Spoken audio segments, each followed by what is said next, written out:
이 시간 그리스도인과 가정이라는 제목으로 하나님 말씀 증거하겠습니다. 오늘 우리는 가족 공감 예배를 드리고 있습니다. 이 가족 공감 예배는 우리가 다 하나님 안에서 한 믿음의 가정이라는 것입니다. 가정은 하나님께서 만드신 가장 기본적인 공동체입니다. 가정은 하나님께서 우리가 행복하기를 원하는 곳입니다.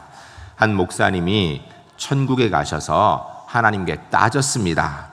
왜냐하면 이 땅에서 목회하는 동안에 그가 가족도 돌보지 못했고 자녀도 돌보지 못하면서 열심히 충성하였는데 본인이 생각할 때 본인의 인생이 너무나 비참한 것 같아서였습니다. 따졌습니다.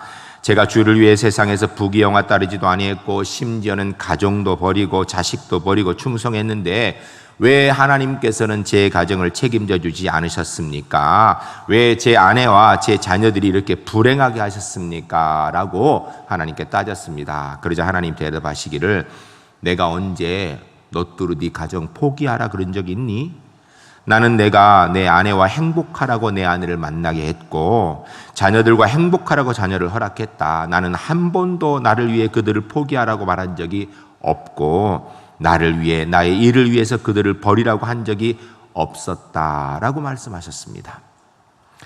여러분 신약 성경 디모데전서 5장 8절 말씀에 이르기를 누구든지 자기 가족을 돌아보지 아니하면 믿음을 반대하는 자요 불신자보다 더 악함이라라고 이렇게 말씀하고 있습니다.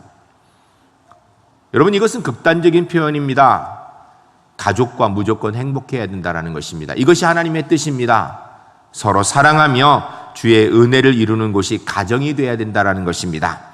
오늘은 본문 말씀을 통하여서 짧지만 그리스도의 가정은 어떠해야 되는가에 대한 말씀을 듣게 될 것입니다. 말씀을 들으시면서 나는 내 가족 식구들과 어떤 삶을 살았는지 돌아보시면서 앞으로 하나님 앞에서 주 은혜 가운데 행복한 믿음의 가정의 주인공들이 우리 울산지엘교 모든 성도님들이 될 수 있기를 주의 이름을 간절히 축복합니다. 첫 번째 따라하겠습니다. 가정은 언제나 주 안에 있어야 합니다. 오늘 본문 1절 말씀에 이렇게 되어 있습니다. 자녀들아 너희 부모를 주 안에서 순종하라. 이것이 옳으니라. 주 안에서 순종하라. 이야기는요.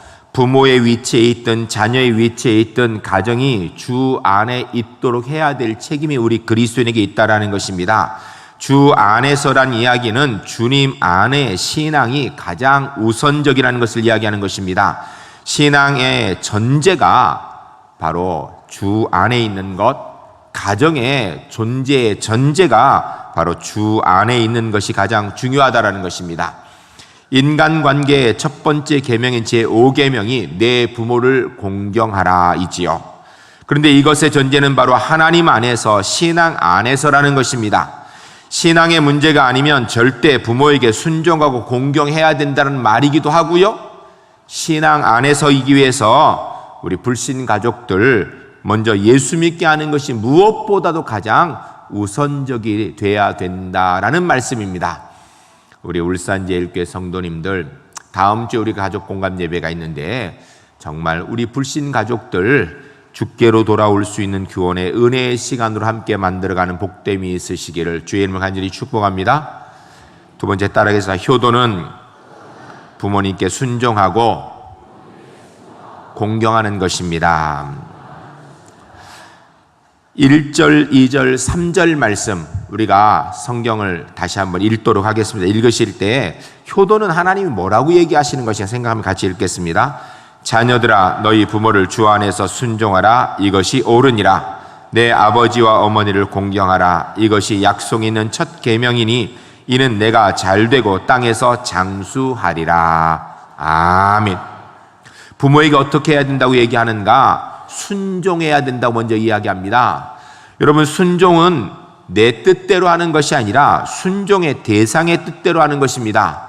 그래서 효도한다고 할 때는요 내가 원하는 방법대로 하는 것이 아니라 부모님이 원하는 대로 하는 것이 그게 효도라는 거예요. 이것이 옳다라는 것입니다. 또한 효도는 공경이라고 이야기합니다. 공경이라는 단어는 히브리 원어에 헬라 원어가 티마라는 단어를 씁니다. 이건 사랑의 다른 한 표현입니다. 일반적으로 사랑은 크게 세 종류가 있다고 합니다. 하나는 나보다 못한 사람을 불쌍히 여기는 사랑, 이걸 우리가 mercy, 불쌍히 여김이라고 얘기합니다. 이것도 사랑입니다.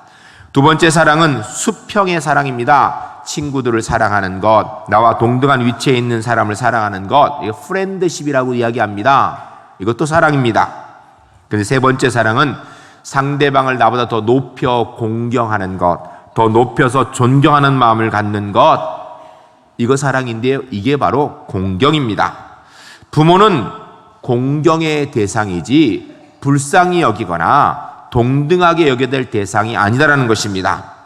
효도는 우리 부모님이 나이가 들어서 이제는 힘이 빠져서 늙어서 불쌍하다는 마음으로 하는 것이 아니고요, 존경하는 마음이 앞서서 하는 것이라는 겁니다. 높이는 마음, 존경하는 마음, 순종하는 마음, 이것이 바로 공경이고 효도인 것입니다. 우리 울산제일교회 성도님들은 부모님에게 주 안에서 순종하고 공경하는 옳은 일을 하시고, 더 나아가 이것이 하나님의 계명이기 때문에 오늘 3절에서 이야기한 대로 이 땅에서 잘되고 장수하는 복을 받아두리는 우리 울산제일교회 모든 사람들이 주 안에서 꼭 될 수 있기를 주의 이름을 간절히 축복합니다. 세 번째 따라가겠습니다. 부모는 자녀를 주의 교양과 훈계로 양육해야 합니다. 본문 4절을 우리가 함께 같이 읽겠습니다. 우리가 자녀를 어떻게 기르라고 성경에서 얘기하는지 생각하면 같이 읽겠습니다. 또 아비들아, 너희 자녀를 노엽게 하지 말고 오직 주의 교양과 훈계로 양육하라. 아멘. 할렐루야. 할렐루야. 오늘 우리가 어버이 주일이기 때문에 우리 부모님들 어떻게 섬겨야 되는지도 우리가 정확하게 말씀을 듣고 따라 하실 수 있고, 또 또한 동시에 어린이 주일인데 우리 자녀들을 어떻게 길러야 될지를 말씀이 이야기하는 대로 그대로 실천할 수 있는 우리 울산제일교회 하나님의 사람들이 모두 될 수 있기를 주의 이름을 간절히 축복합니다. 자녀를 어떻게 해야 되는가? 먼저 너희 자녀를 노엽게 하지 말라라고 이야기합니다. 여러분, 우리가 자녀를 일부러 노엽게 하는 사람이 어디 있습니까? 부모님 중에. 하다 보니까 그렇게 된 거예요. 그런데 노엽게 하는 이유가 뭔가 가만히 따져보면요, 거의 세 경우 때문입니다. 첫 번째는 자녀를 자기 소유물로 생각하기 때문에 내 마음대로 하려고 해서 그래요. 여러분, 자녀는 내 소유물이 아닙니다. 하나님이 내게 맡기신 선물이고요, 그 아이는 인격체입니다. 두 번째는 대리만족의 도구로 쓰려고 그래요. 우리 특별히 한국 부모님들 가운데 그런 분들 많아요. 나는 못했으니까 너는 이렇게 살아야 된다고, 난 이렇게 살았으니까 너는 그렇게 살지 말고 이렇게 살아야 된다고 하면서 내가 원하는 삶을 자녀를 통하여 이루려고 하는, 여러분, 아이를 정말 사랑한다면요, 그 아이가 원하는 삶을 살도록 해줘야 되지, 내가 원하는 삶을 그 아이가 사는 건요, 절대 그 아이가 행복할 수가 없습니다. 아이가 노여워지는 것입니다. 세 번째, 어쩌면 요사이 가장 심각한 문제인지 몰라요. 어려운 문제입니다. 그것은 바로 자녀를 노후 대책으로 생각하는 거예요. 여러분, 자녀를 사랑하는 것은 좋은데 내 노후를 자녀에게 의지하려고 하는 생각은 버려야 됩니다. 성경적으로 옳지 않아요. 내 있는 없는 것 다 자녀에게 쏟아 부어놓고 그리고 그 자녀가 자기의 노후를 책임져 줄 걸 생각하는 것 오해입니다. 우리 옛말에 이야기했습니다. 10자녀는요, 10자녀가 한 부모 못 돌봅니다. 한 부모는 10자녀를 돌봐도요, 10자녀는 한 부모 못 돌보는 게 그게 인간의 본래 모습이에요.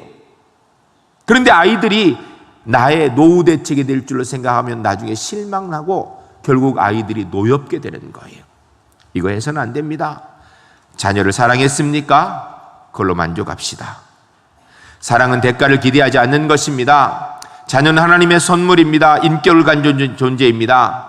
자녀의 눈높이에 맞추어서 이해하고 자녀를 인격으로 대워야 됩니다. 그 구체적인 방법이 뭔가? 주의 교양으로 양육해야 된다라고 이야기합니다. 주의 교양으로 양육한다는 이야기는요, 말씀으로 삶의 본을 보이는 것입니다. 우리 자녀가 나를 통하여서 예수님을 보게 해야 됩니다. 그러기 위해서는요, 내가 평상시에 삶을 살아가면서 고민이 있을 때 기도하고 말씀을 보면서 답을 찾는 것을 아이에게 보여주어야 됩니다. 그래서 아이가 어려운 문제가 있을 때 기도하며 말씀을 통하여 하나님의 백성으로 삶의 답을 찾고 예수님의 길을 선택하도록 가르쳐줘야 되는 것입니다. 신앙 안에서 행복하게 살아갈 수 있는 좋은 환경을 만들어줘야 됩니다. 평생 하나님의 사람으로 살아가는 습관을 만들어줘야 됩니다. 적절한 상과 벌로 삶의 분명한 기준을 갖춰줘야 되는 것입니다.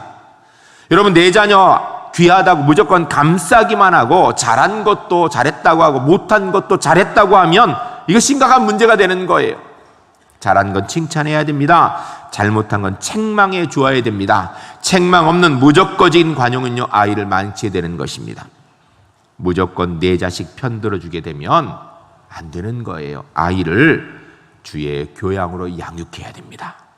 또 오늘 본문에 이게 주의 훈계로 양육하라고 했습니다. 하나님의 말씀으로 교정해 주고 교훈해 주라는 것입니다.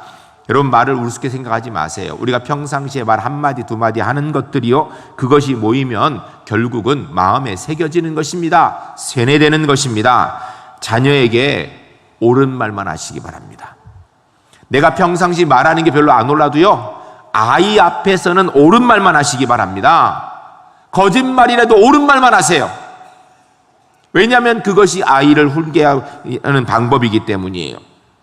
하나님의 말씀을 이야기해 주는 부모님 되시기 바랍니다. 좋은 신앙의 모습, 주님과 함께하는 미래를 말해주는 부모님들이 되어야 됩니다. 하나님, 예수님, 성령님, 바른 신앙에 대한 삶에 대한 것을 부모님으로부터 드릴 수 있어야 되는 거예요. 이것이 우리 부모의, 믿음의 부모의 책임입니다. 주 안에서 잘잘못을 바르게 말할 수 있도록 가르쳐야 됩니다. 주 안에서 감사하다는 말을 할 수 있도록 가르쳐야 됩니다.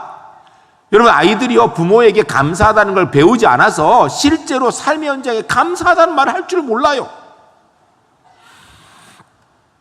그리스도인다운 행동 양식을 가르쳐서 그리스도로 살도록 가르쳐줘야 되는 것, 이게 바로 부모의 책임입니다. 우리 울산제일교회 주 안에서 자녀가 하나님의 선물인 줄 알고 감사하며 노엽게 하지 말고 오직 주의 교양과 훈계로 양육하는 믿음의 부모님들이 꼭 될 수 있기를 주의 이름으로 간절히 축복합니다. 그런데요, 이 모든 것의 중심에는 사실 부부가 있습니다. 부부간의 사랑이요, 무엇보다도 필요합니다. 엄마 아빠가 서로 사랑하며 사는 것, 우리 자녀들에게 보여줘야 됩니다. 부모 보니까, 우리 엄마 아빠 보니까 나도 결혼해서 저렇게 살고 싶어, 나도 저런 행복한 가정을 만들고 싶어, 이래야 되는 게 정상 아니겠어요? 이런 믿음의 부모님들, 믿음의 부부들이 주 안에서 꼭 되시기를 주의 이름으로 간절히 축복합니다. 그러기 위해서는요, 부부지간에 사랑해야 됩니다. 옛날에 한 마을에 가난한 부부가 살고 있었습니다. 남편은 약초를 캐는 사람이었고 부부는 동네 허드렛 일을 도우며 사는 사람들이었습니다. 가난했습니다. 그러나 서로 사랑했고 날마다 행복한 가정을 이루었습니다.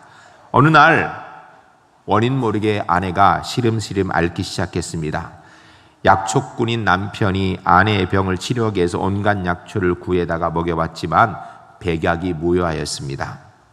남편이 정말 힘들지만 산삼 한 뿌리 구하면 아내가 그거 먹고 나을 수 있을 것 같아 산삼을 구하기 위해서 이 산 저 산 깊은 골짜기를 다 헤맸지만 산삼을 찾을 수가 없었습니다. 그러다가 도라지 한 뿌리를 겨우 찾았어요. 마음에 실망이 되었습니다. 산삼을 찾아왔어야 우리 아내에게 줄 수 있는데, 그런데 집에 도착하니까 아내가 창백한 얼굴로 쓰러져 있는 것이에요. 급한 마음에 도라지를 털어가지고 아내한테 이야기했습니다. 이거 산삼이니까 빨리 먹고 좀 나으라고. 그러자 아내가 그 이야기를 듣고 눈을 뜨더니 그 산삼에 이 흙이 묻어 있는데 그 흙도 대충 털어가면서 그러면서 잔뿌리 하나까지 꼭꼭 씹어 먹었습니다. 이 산삼 도라지를 먹고 이 아내가 정말로 깨끗이 나아버렸어요. 남편이 너무나 기뻤습니다. 그런데 아내한테 한 이 거짓말이 마음에 걸리는 거예요. 그래서 아내가 다 나은 다음에 이야기를 했습니다. 실은 그때 먹은 거 그거 산삼이 아니라 도라지였어. 미안해 라고 얘기했습니다. 용서를 구하는 남편에게 아내가 손을 잡고 이야기하기를 무슨 말이냐고, 그날 제가 먹은 것은 산삼도 도라지도 아니라 당신의 사랑을 먹은 것이라고, 그러니 내 병이 어떻게 낫지 않을 수 있겠냐고 하면서 서로 두 부부가 부둥켜 안고 눈물을 흘렸다고 합니다. 여러분, 병은요 약으로 낫는 게 아니라 마음으로 고치는 것입니다. 주 안에서 우리 울산제일교회 성도님들의 부부는 이렇게 사랑하는 부부가 되어서 행복한 가정의 주인공 되시고 우리 자녀들에게 그런 모습을 물려주어서 주 안에서 행복한 믿음의 가정을 이루는 하나님의 사람들이 주 안에 모두 될 수 있기를 주의 이름 간절히 축복합니다.